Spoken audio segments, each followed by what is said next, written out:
Kung sa pagkakasakit, yung naranasang harassment ng ilang mangingisda dyan at ano ang tulong na naibigay sa kanila ng pamahalaan kung naipaabot nila yung issue sa pamahalaan.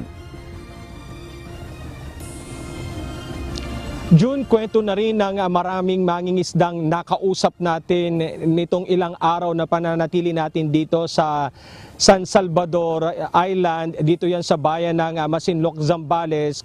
Nila, kapag nakapasok ang kanilang barko na ginagamit sa pangingisda, merong dalawang Chinese Coast Guard na nakaabang na pilit silang pagtatabuyan.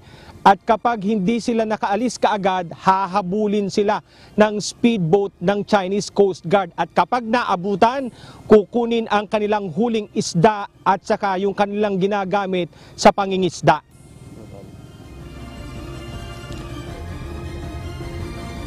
Yun sabi ng mangingisdang si Mang Ruben Eduarte na mula sa San Salvador, hindi biro ang nararanasan nilang panggigipit na ginagawa ng mga Chinese vessel sa tuwinang namamalakaya sila sa Calboro. Calboro, June, kung tawagin nila ng ilang mga residente at mangingisda ang Scarborough Shoal dito sa San Salvador Island sa Masinloc, Zambales.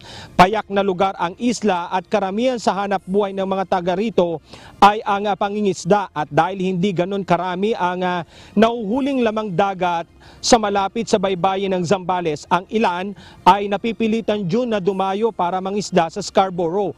Mula sa San Salvador hanggang Calboro, aabutin ito ng 12 hanggang 14 na oras sa gitna ng dagat.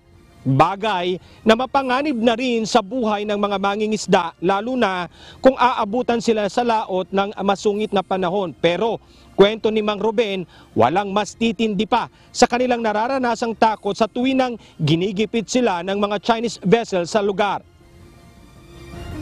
Nakabahan kami. Nandiyan na, nagwawangwang na po yung speedboat palapit sa amin. Kailangan po makaalis na kami agad-agad dun eh.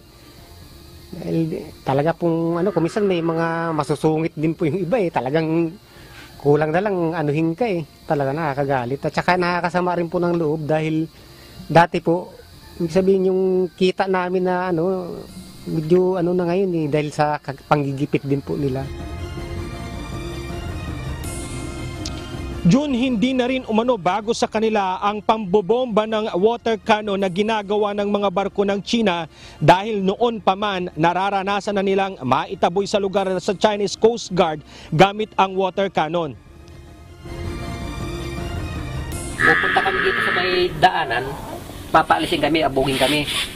Dito naman, pag malapit kami dyan, bugawin din kami. June, kwento naman ni Mang Ernie na isa rin sa mga mangingisda sa Calboro, ang ganitong harassment ng mga barko ng China ay nagdulot ng matinding trauma sa kanyang kapatid na si Mang Delphine na kilala sa kanilang lugar na magaling sa pangingisda ng isda. Pero dahil sa ginawa umanong pananakot ng mga dayuhang Chinese sa kanila noong 2018, nagkasakit si Mang Delphine. Galing kami sa Scarborough. Pagdating niya po dito yan, sir, para siyang wala na siyang kausapin mo, parang wala na siyang naririnig. Hanggang sa bumagsak po ang kwan niya. Hindi niya na alam sinasabi niya eh. Yan, sir, nung pumunta kami sa Scarborough, nakita niya lang yung speedboat ng China, nanginginig yan, sir, sa bangka. Sa sobrang takot. Makita niya lang yung speedboat niya.